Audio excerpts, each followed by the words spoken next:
coming again. Coming in glory, the Lamb that was slain.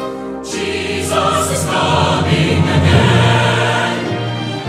Coming again, coming again. Jesus is coming again. Coming again, coming again. Jesus is coming again. Coming again, coming again. Jesus is coming again. Coming again, coming again. Jesus is coming again.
Anybody grateful today that our God has no rival? Our God has no equal, amen? Our God is an awesome God. And He reigns with power and love, wisdom.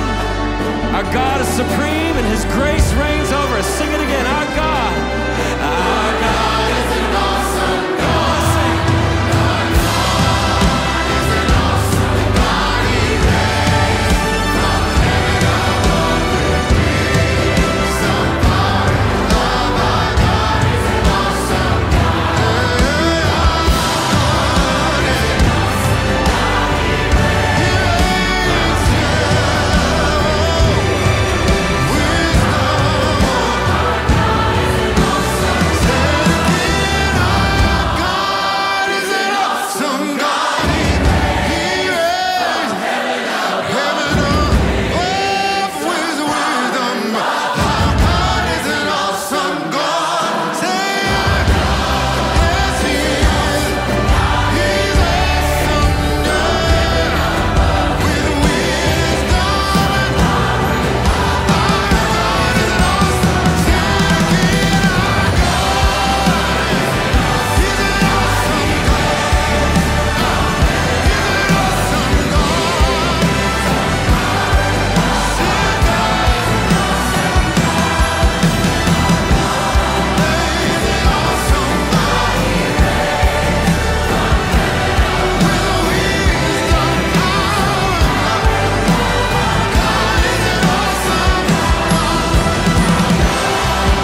Lorsque Jésus était sur terre, il était entouré de ses disciples. Il y avait Matthieu, Jacques, Simon et bien d'autres encore. C'est Jésus lui-même qui les avait choisis pour qu'ils puissent l'accompagner partout où il allait. Ce jour-là, ils étaient en route pour Jérusalem.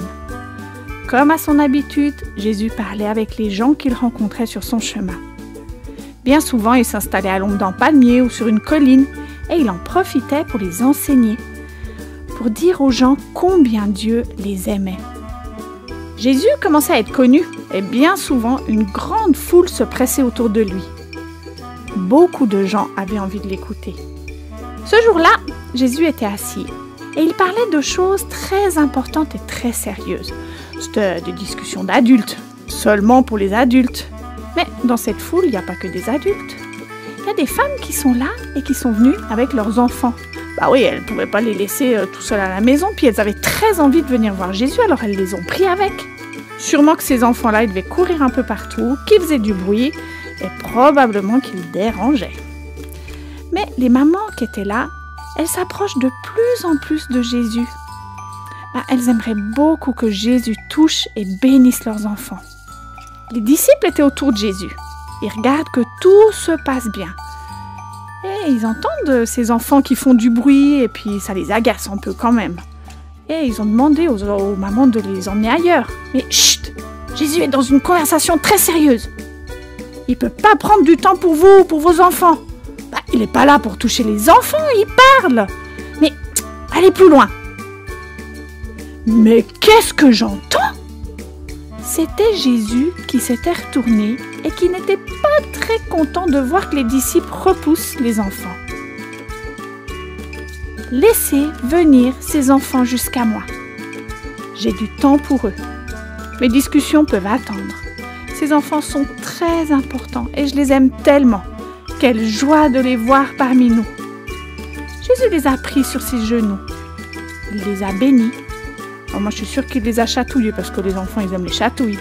Et Jésus, il aime entendre rire les enfants. Encore aujourd'hui.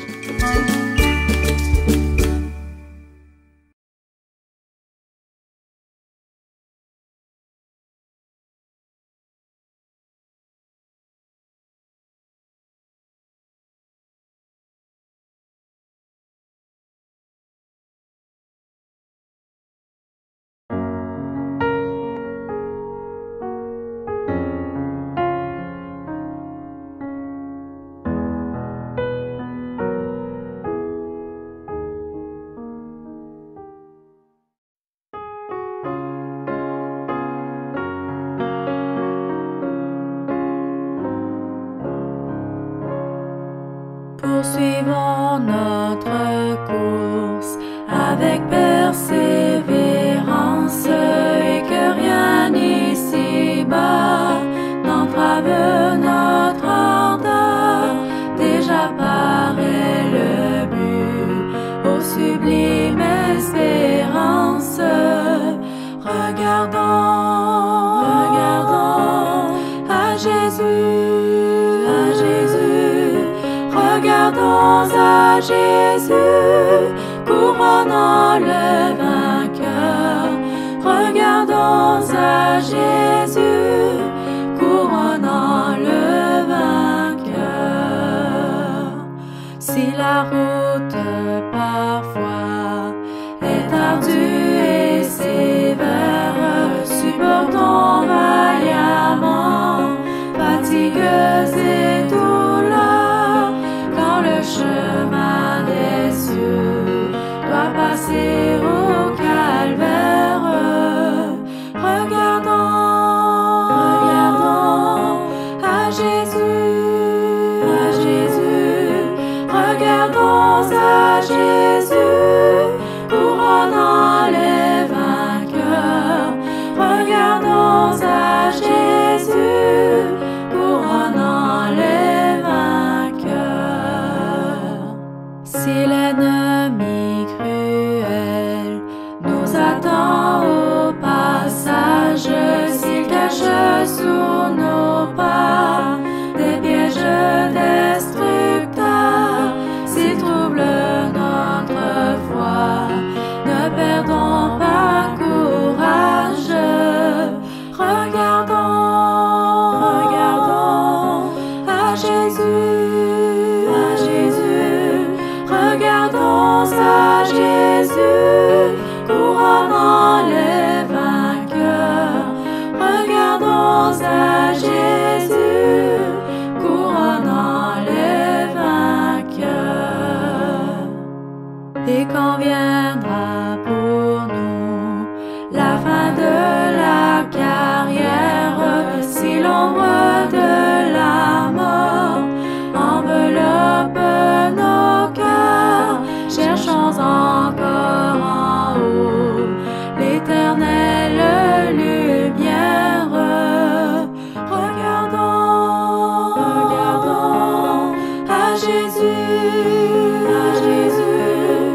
like a river, how day endeth my way.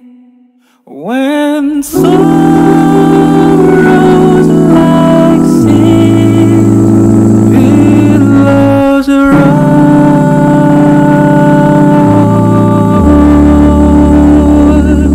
whatever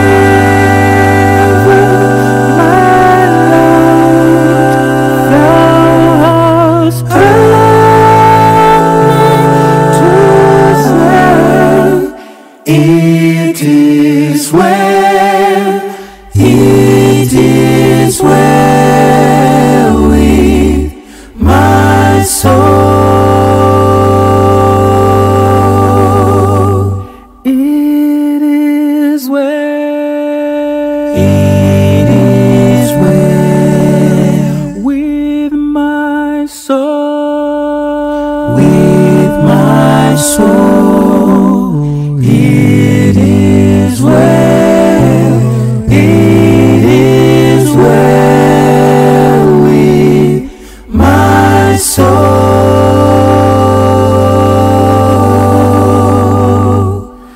And Lord, hush the day when my faith shall be set. The clouds be rolled back as a scroll.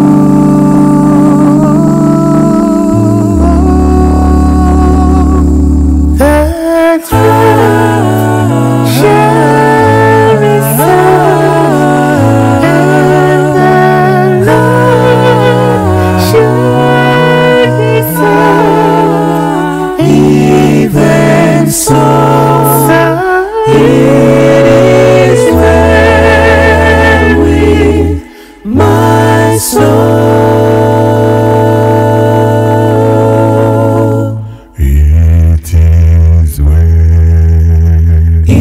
it is well with my soul, with my soul. It is well, it is well with my soul.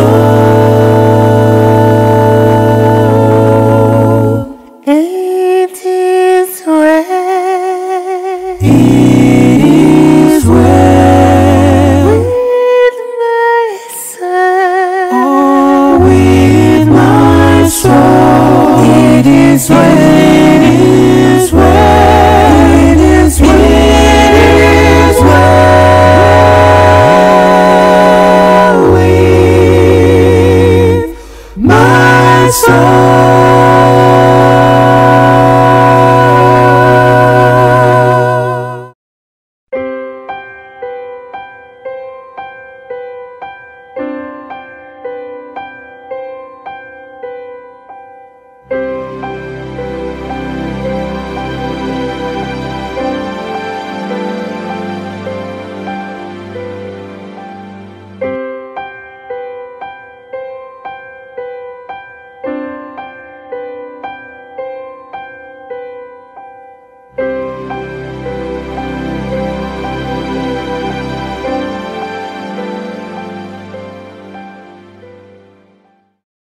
Chers frères et sœurs en Christ, chers amis et auditeurs, bonjour et bon sabbat.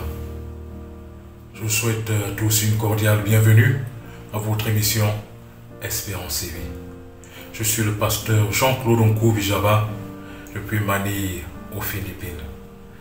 J'aimerais qu'aujourd'hui que vous puissiez d'une manière spéciale saluer les uns les autres en Jésus-Christ et dites bienvenue dans le saint sabbat de l'Éternel. Amen. Bienvenue à tous dans le saint sabbat de l'Éternel Dieu des armées. Alléluia. Le titre du sermon d'aujourd'hui est La marmite de la belle-mère. La marmite de la belle-mère. Prions. Saint-Esprit, Merci pour tes bienfaits. Merci parce que tu as été avec nous du début jusqu'à la fin, du premier jour de la semaine jusqu'au dernier jour, 7e jour de la semaine.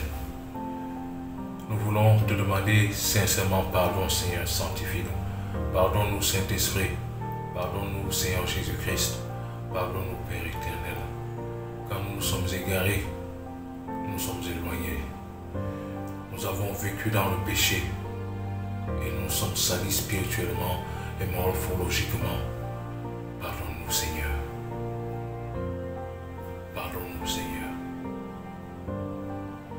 Pardonne-nous, Seigneur. Bénis ton serviteur que tu as choisi pour ton service de ce jour de sabbat. Bénis tous ceux qui sont connectés en ce moment et qui sont en train de suivre ce message qui vient de toi, qui sont en train d'écouter avec espoir que Seigneur, tu vas agir, tu vas intervenir, tu vas restaurer, tu vas guérir, tu vas élever en dignité, tu vas pardonner nos péchés, tu vas nous pardonner, tu vas effacer nos iniquités, Seigneur. Augmente notre foi, Saint-Esprit, parce que nous t'avons demandé toutes ces grâces au précieux nom de Jésus-Christ. Amen. La marmite de la belle-mère.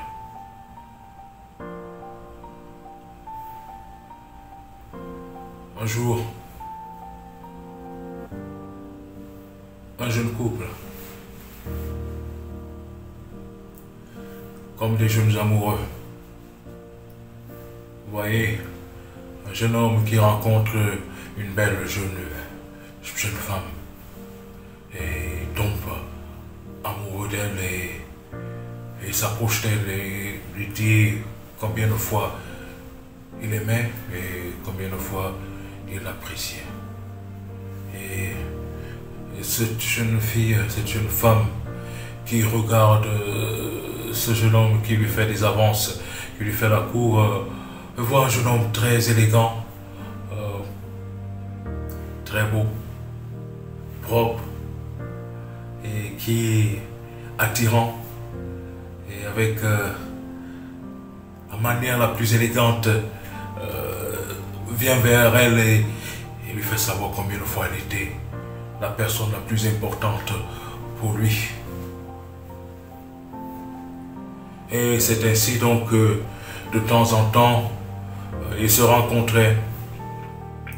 Et la jeune fille observait, elle voyait ce gars, cet homme d'une haute intelligence, d'une élégance hors du commun, d'une simplicité extraordinaire.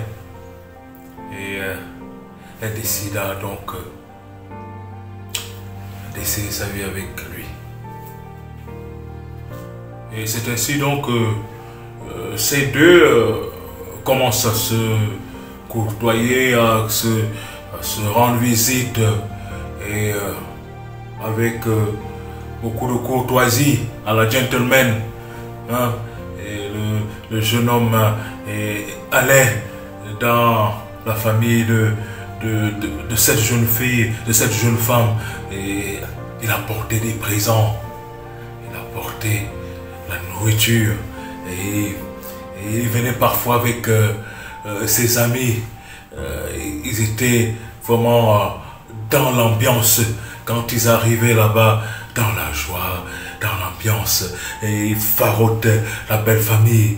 Et vous savez comment ça se fait chez nous, on farote à gauche, on farote à droite, et les beaux-frères et les belles-sœurs se sont dit que ça c'est une chance extraordinaire d'avoir un tel prétendant pour notre sœur, pour notre fille, pour notre cousine. Et voici donc, comme d'habitude, on doit se préparer à la manière traditionnelle pour aller doter la femme, pour aller doter la jeune femme, et pour aller doter celle qu'on aime. Et préparatifs s'est déroulé bien et il restait environ, peut-être environ 2 mois. Alors que le monsieur invite donc sa fiancée pour venir passer pour une première fois le week-end chez lui.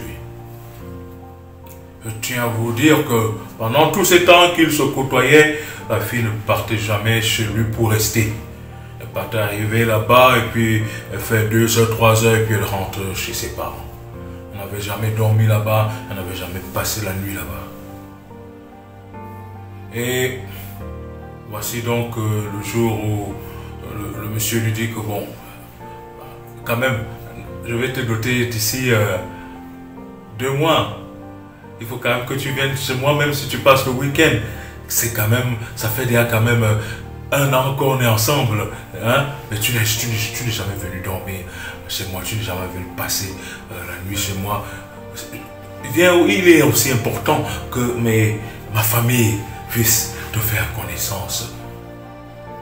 La jeune fille, la jeune femme va voir sa mère, elle dit à sa mère, et sa mère dit ok, il n'y a pas de problème. Vous avez déjà fait 1 an ensemble, et ici il voudrait que pour la première fois que tu partes passer le week-end chez lui, bon, tu as ma bénédiction, ma fille. Et la mère de la fille va rencontrer le père de la fille et lui dit que bon, voici. Bon, le père de la fille, lui, il est content. Il dit, ok, pas de problème d'ailleurs, c'est dans 2 mois. Oh, il prépare la dot, il n'y a pas de souci.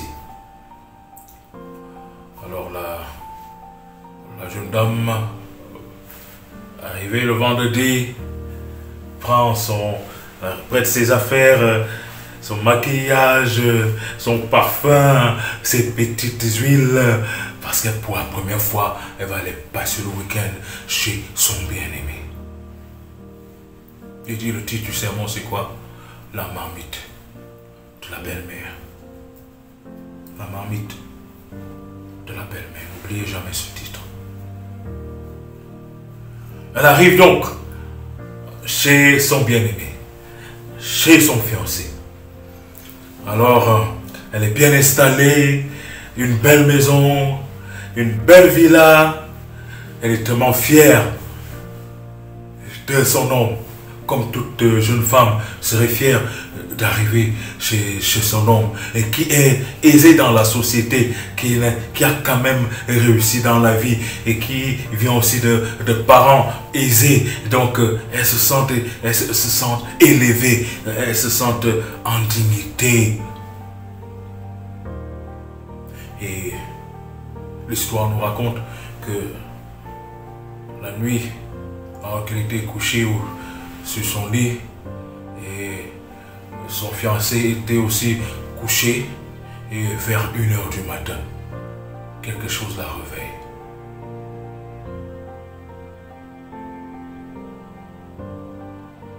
Vers 1h du matin, alors qu'elle a endormi, son esprit est troublé. Et elle se réveille. Quand elle se réveille, on voit son mari, son fiancé, qui n'est pas sur le lit. Elle regarde, elle entend des bruits au salon. Elle se dit donc, qu'est-ce qui se passe? Est-ce que mon fiancé n'a plus sommeil? Elle ouvre la porte et elle voit un terrible monstre qu'on ne peut expliquer, avec des tentacules sur la tête, les pattes de lézard, le visage de son fiancé, un monstre, avec terrible monstre au salon. Et quand elle arrive, elle est choquée. Elle voit le visage de son fiancé, mais avec un corps de monstre qui est au salon. Et qui était en train de d'épaisser, en train de dévorer un enfant. Le sang partout au salon et les parties de l'enfant éparpillées et ça n'a pas dérangé ce monstre qui était son fiancé. Il a fait comme si elle n'existait pas. Il a continué à finir de lécher le sang et de finir de croquer les os de l'enfant quand on sait d'où l'enfant venait. Marlise est choquée.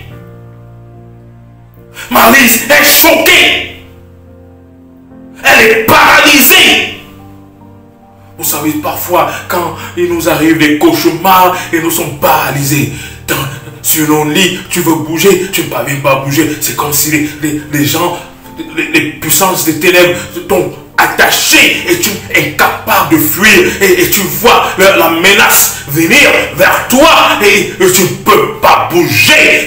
C'est ainsi que Marlise s'est ressentie. Elle était choquée, mais elle ne pouvait ni avancer ni reculer et le monstre ayant fini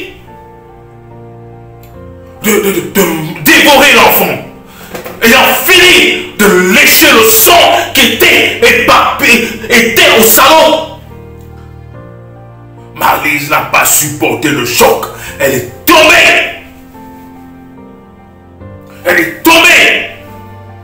Elle parvenait à peine à respirer et subitement, elle voit comment ce monstre redevient, comme on voit souvent dans les films, ce monstre redevient son fiancé et quand il redevient lui-même, il vient vers Marlise. Il dit à Marlise, ce que tu as vu, le jour que tu vas raconter cela, tu as vu ce que j'ai fait à cet enfant, tu passeras à ton tour. Marlise était paralysée.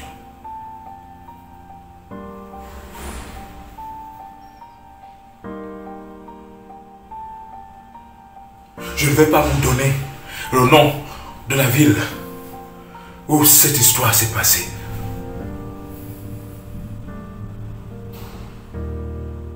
Je ne vais pas vous donner le nom du quartier. Le quartier, une communauté chrétienne où cela s'est passé. Et voici donc, Marlise est tombée évanouie. Quand elle se relève, le salon était déjà nettoyé. Il n'y avait plus aucune goutte de sang. Et son fiancé, qui a fait comme si rien ne s'était passé, a continué à vaquer à ses occupations. Marlise était choquée. Seigneur! Seigneur! Je suis entré où? Seigneur! Elle se met à pleurer. Seigneur! Seigneur! Je suis entré où? Marlise se met à pleurer. Seigneur! Je suis entré où?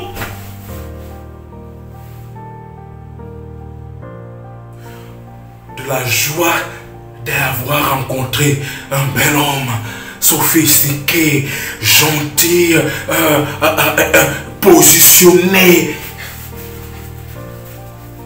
qui farotait tout le monde, qui était aimable, éduqué. Elle se rend compte qu'elle est entrée dans la maison d'un démon. Qu'elle a rencontré un démoniaque et que sa vie était en danger. Et sa dot devait être dans 2 mois. Comment dormir, comment rester là ce week-end? Oh, elle devait rester là jusqu'à dimanche, rentrer dans sa famille. Le samedi soir, la même scène se produit. Le dimanche matin, dans la nuit, puisqu'elle n'a pas pu partir dimanche chez elle, dimanche dans la nuit, des choses horribles qui se passent, des voix étranges, et parfois même quand son fiancé ne se transforme pas en ce monstre lézard bizarre. Elle voit comment il se dédouble. C'est-à-dire qu'ils sont maintenant accouchés à trois sur le lit. C'est-à-dire qu'elle est Dieu, vu apparences, apparition de son homme qui est couché et qui a les yeux ouverts et qui regarde. Elle a traversé des moments difficiles.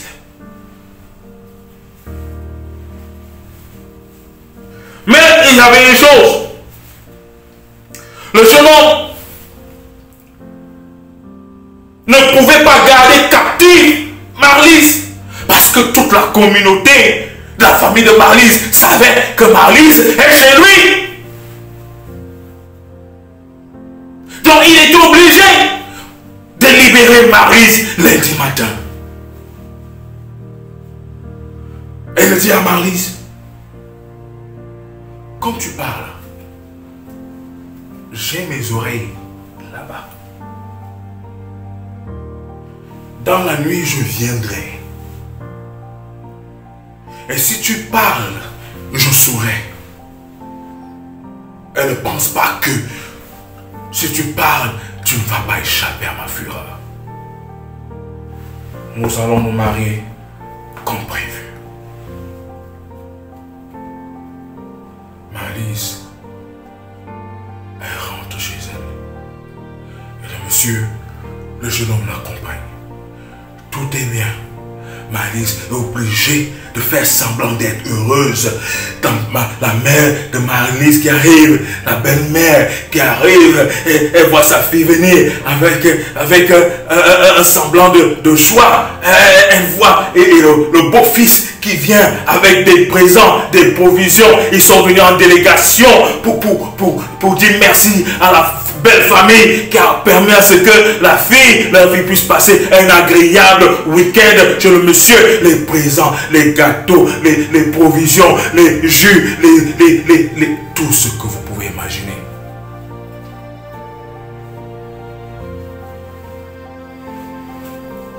Mais une mère connaît son enfant.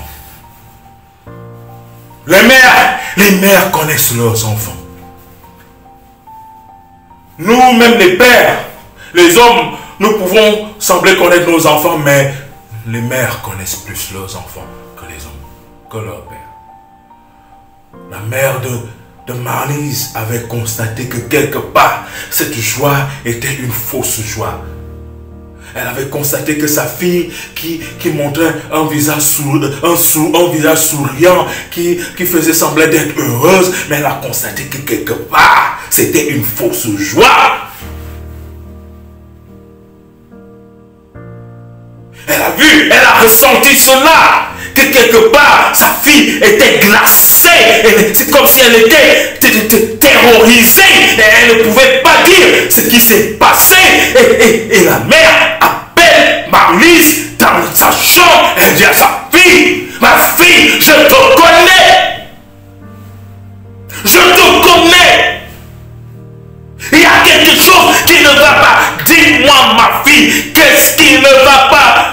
Marlise dit, non maman, ça va. Non, c'est que j'ai seulement un peu mal à la tête. Sa mère dit, non, ma fille. Tu peux tromper les autres, mais tu ne peux pas me tromper moi, ta mère. C'est moi qui t'ai enfanté. Ton père était un abonné absent en allant à gauche, à droite. C'est moi qui me suis occupé de toi à 80% de ton éducation. Je te connais, ma fille. Il y a quelque chose qui ne va pas. Dis-moi, ma fille. Marlise se met à pleurer. Elle raconte à sa mère l'histoire. Sa mère est dépassée, débordée. Et le mariage est dans 2 mois. La dot et l'acte de mariage et tout ça, c'est dans 2 mois. On va faire comment? Marlise dit à sa mère, maman, je vais faire comment? Sauve-moi, maman. Sauve-moi, maman. Elle se met à pleurer. Et sa mère lui dit, j'ai un plan. Alléluia. Dites Amen pour nos mères. Dites Amen pour vos mères. Alléluia. Dites ceci, que Dieu bénisse ma mère. Que chacun le dise, que Dieu bénisse ma mère. Même vous qui avez déjà perdu vos mères, dites que Dieu bénisse nos mères. La mère de Marlise lui dit, ma fille, j'ai un plan. Je ne vais pas te dire, parce que si je te dis, il est possible qu'entre-temps, vous vous revoyez, et comme il est mystique, il va pouvoir songer qu'il y a quelque chose. Et sous la menace, tu vas lui dire, je ne te dis rien, ma fille. Laissons arriver le jour J. Alors, Marlise, le jour J arrive. Vous savez, comme au jour de la dot, le jour où on passe signer l'acte, l'homme est habillé avec sa fiancée, même tenue traditionnelle, très beau, très belle. Mais Marlise avait quand même pu surmonter à un certain degré sa panique. Elle avait, parce que sa mère avait su la remettre en confiance. Mais Marlise ne savait pas ce que sa mère avait dit à son père. Et alors, on reçoit la belle famille. Les gens viennent, sont nombreux. Alors, on fait passer, on donne la nourriture à la belle famille qui arrive, c'est-à-dire les gens du côté de l'homme sont venus, c'était environ une trentaine, une forte délégation. On leur donne à manger et on dit au beau-fils, toi, tu ne vas pas manger à les autres. Viens à la cuisine. Tu dois apprendre, beau-fils, à te rapprocher de la cuisine. Viens à la cuisine avec tes belles sœurs. Et tes belles sœurs veulent manger avec toi et ta fiancée, à la cuisine, dans la cuisine de ta belle-mère. Allô? Alléluia. Vous êtes sûrement en train d'imaginer quel est le plan que cette belle-mère a concocté. Le monsieur, tout content, même Marlise ne savait pas ce qu'elle vivait aussi le film en direct. Comme on dit souvent, elle vivait le film en direct. Le beau-fils est là, il arrive là, les belles sœurs sont là, l'accueil, tout ça. Personne ne connaissait ce qui se passait en dehors de la mère de Marlise et du père de Marlise. C'est seulement les deux qui connaissaient ce qui allait se passer. Alors, les cousines et les sœurs de Marlise entourent le beau-fils, le beau-frère, le beau-fils. Les tantes de Marlise sont dans la cuisine. On prépare, on apporte la marmite de la belle-mère, on apporte les plats et tout. Et on sert le beau-fils en la présence de ses belles-mères, de ses belles-sœurs et en présence de sa fiancée Marlise. Et le monsieur est dans la joie et on lui sert à manger. Tout se passe bien. Voici l'heure où il faut donc que les deux tourtereaux se prononcent publiquement. Mais ce qui surprend, étonne un peu les gens, c'est que lorsque toute la communauté était assise, on a vu certains vieillards qui sont venus et se sont assis.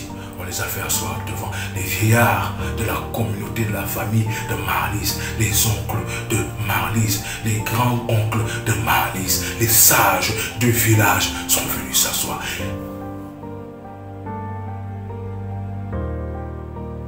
Et on donne la parole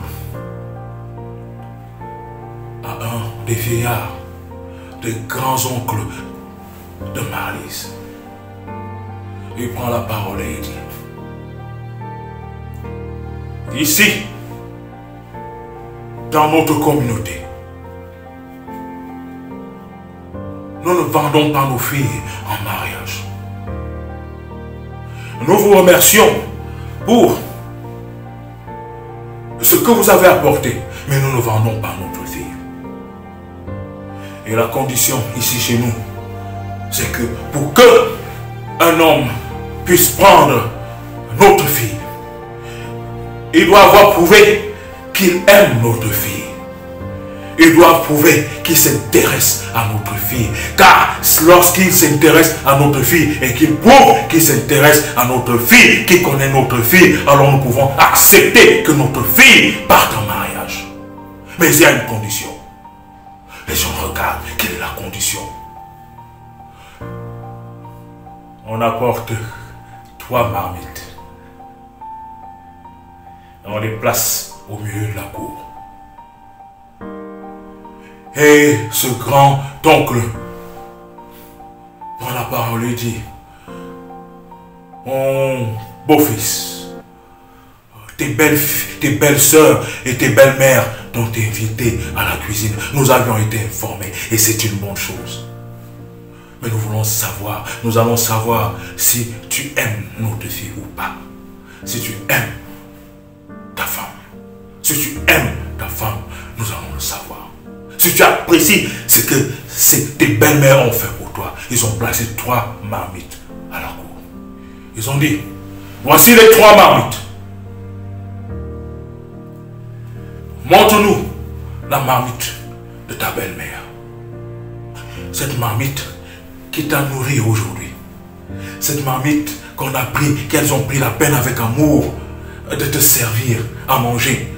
Où elles chantaient pendant que tu mangeais.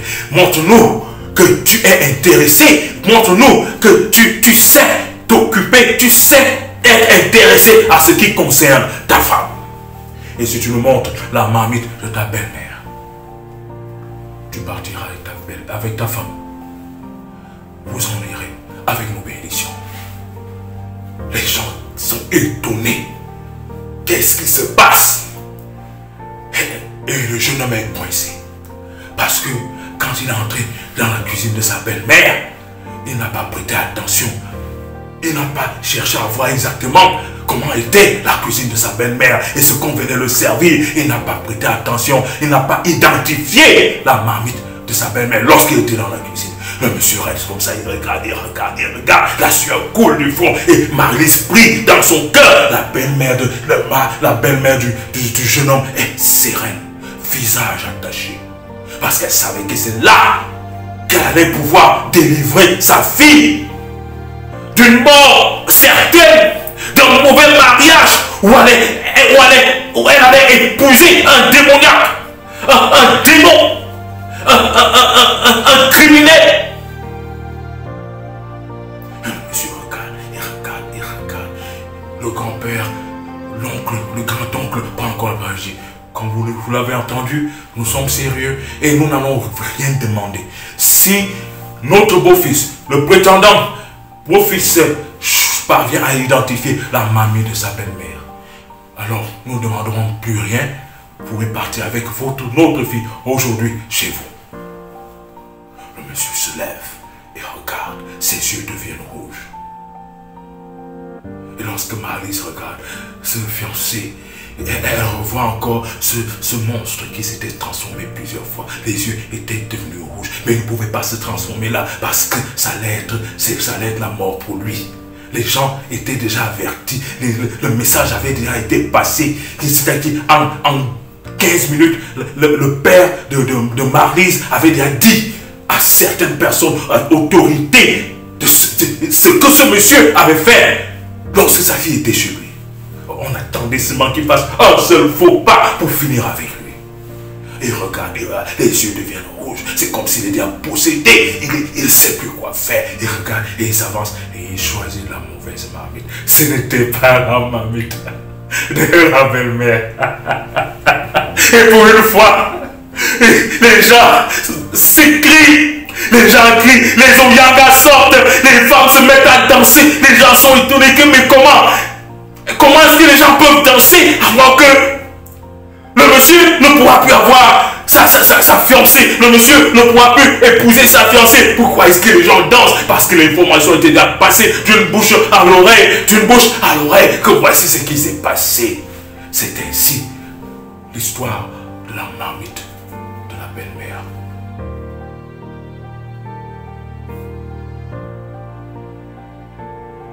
La marmite de la belle-mère. mère de Marlise a vu sa fille en danger. A vu sa fille aller vers la mort. A vu sa fille entre les bras d'un démoniaque. A vu la vie de sa fille s'en aller. Lorsqu'elle a imaginé ce que deviendrait sa fille, elle a pleuré. Lorsque sa fille lui a raconté ce qui s'est passé, sa mère a pleuré. Elle dit, Seigneur, tu ne peux pas accepter que ma fille puisse aller sur ce démoniaque, sur ce sanguinaire, sur ce sorcier. Comment, Seigneur, pourrais-je trouver une solution pour sauver ma fille, Seigneur? La mère de Marlise, on dit que la mère de Marlise avait prié et jeûné. Seigneur, trouve-moi une solution. C'est ainsi l'histoire de la marmite de la belle-mère.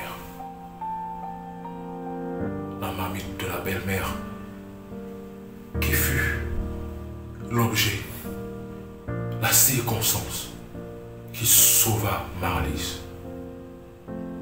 Et chers frères et sœurs, cette histoire me rappelle, lorsque j'avais suivi cette histoire, ça me rappelle l'histoire de l'humanité et de Jésus. L'humanité était déjà perdue. Le péché, le plaisir a attiré l'humanité. Le mensonge de Satan a attiré nos grands-parents, nos premiers parents. Ils ont vu un animal extraordinaire, beau, élégant, qui leur a dit des sottises, des mensonges. Mais comme ils ne pouvaient pas savoir que c'était des mensonges, tellement que Satan, sous forme du serpent, avec des ailes, la Bible nous dit que c'était l'animal le plus rusé, l'animal le plus beau du jardin. Ils sont tombés. Et quand ils sont tombés dans le péché, ils sont tombés entre les griffes de leur ennemi. Ce subitement bel animal est devenu le démon qui a voulu finir avec l'humanité. Et nous étions comme Marlise. Nous étions comme Marlise, emprisonnés, terrifiés par le péché, terrifiés par le mal. Nous étions condamnés. Tu étais condamné, ma soeur. Mon frère, tu étais condamné. Nous étions condamnés. Nous étions condamnés à mourir dans le péché à cause de nos erreurs. Nous étions déjà condamnés à mourir. Ma soeur, tu étais déjà condamné à mourir. Mon frère, tu étais déjà condamné à mourir. Mais Jésus-Christ qui est semblable à la marmite de la belle-mère. Jésus-Christ est venu. Et il s'est donné pour toi. Il s'est donné pour moi. En mourant sur la croix, Jésus-Christ a donné sa vie pour toi. Pour toi et pour moi, pour nous, afin que nous puissions avoir la vie sauve, afin que nous puissions être arrachés des griffes de celui qui voulait notre mort, et qui aujourd'hui veut toujours notre mort. Jésus-Christ nous a sauvés. Car Dieu, Jean 3,16, car Dieu a tant aimé le monde qu'il a donné son Fils unique afin que quiconque croit en lui ne périsse point, mais qu'il ait la vie éternelle. Lorsque nous ouvrons aussi la Bible dans Galates chapitre 5, Galates chapitre 5, verset 1. Vous êtes avec moi? Dans Galates chapitre 5, verset 1, il est écrit: c'est pour la liberté que Christ nous a affranchis. Demeurez donc fermes et ne vous laissez pas mettre de nouveau sous le joug de la servitude. Je reprends. Galates chapitre 5, verset 1. C'est pour la liberté que Christ nous a affranchis. Demeurez donc fermes et ne vous laissez pas mettre de nouveau sous le joug de la servitude. Christ t'a délivré. Christ t'a sauvé.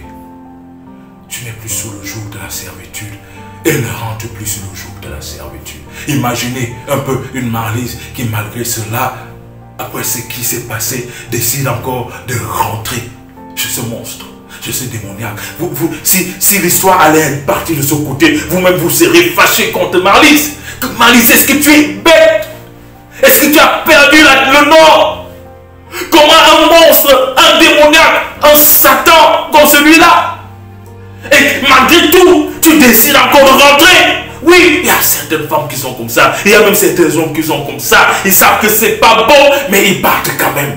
Elles savent que c'est pas bon, mais elles partent quand même. Elles se font, leur vie, elles se font assassiner, elles se font chosifier, ils se font assassiner. Rentrer encore vers celui-là même qui a voulu notre mort, celui-là même qui veut notre mort. Lorsque nous péchons, lorsque nous marchons contraire à la volonté de Dieu, nous sommes en train de rentrer vers celui qui veut notre mort, la marmite de la belle-mère. Souvenons-nous de la marmite de la belle-mère.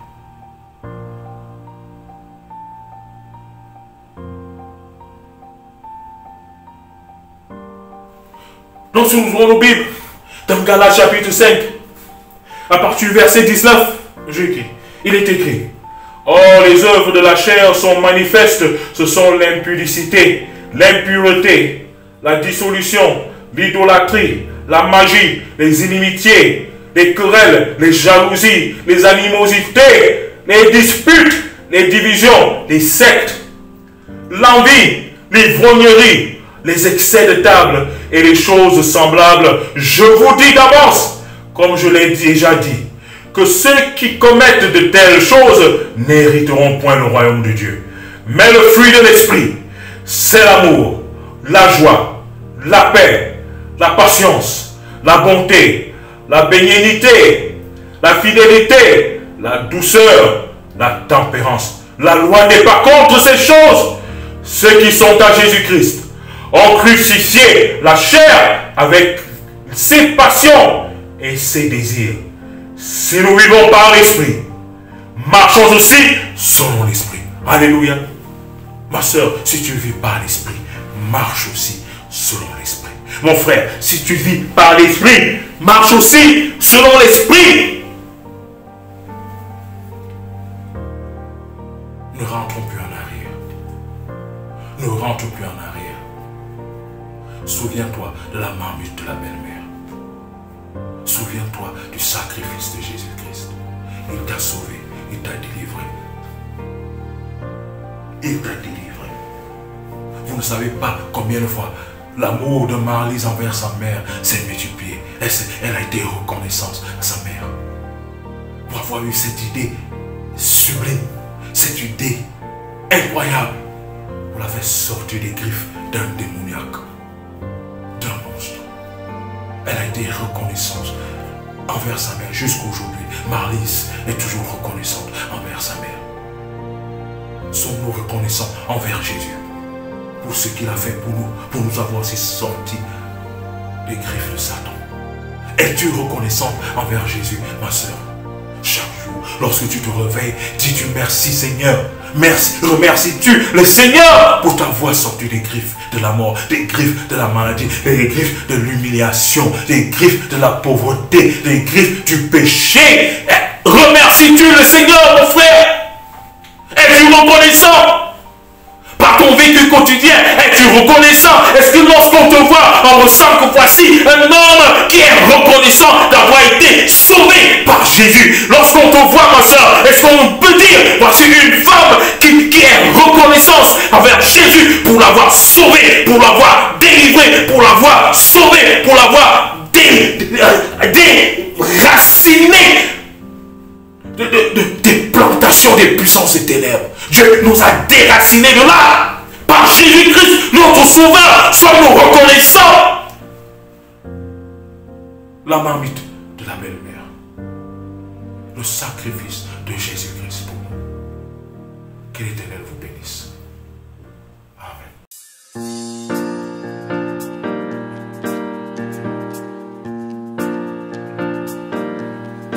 Oh, happy day. Oh, happy day.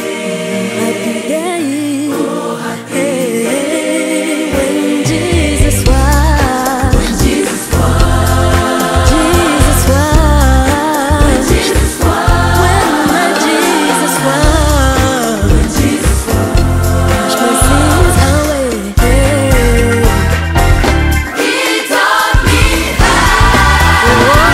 taught me how to fight and pray. And he taught me how to live. Yes, he did.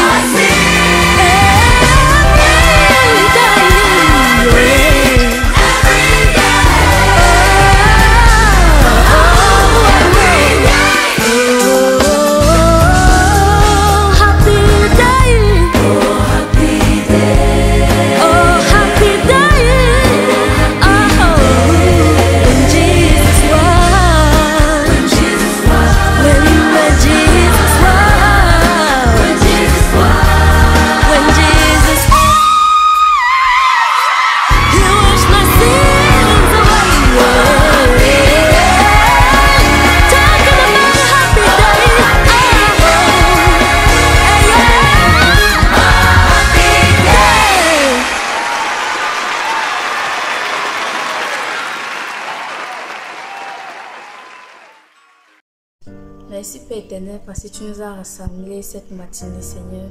Seigneur, merci pour le souffle de vie, la protection, la santé, Seigneur. Merci pour tout ce que tu nous accordes, Seigneur. Seigneur, à présent que nous sommes rassemblés pour parler de ta parole, Seigneur, bénis la personne que tu as choisie pour nous parler, Seigneur. Permets que ce soit toi qui parles, Seigneur. Permets que nous puissions mettre ces paroles en pratique, Seigneur.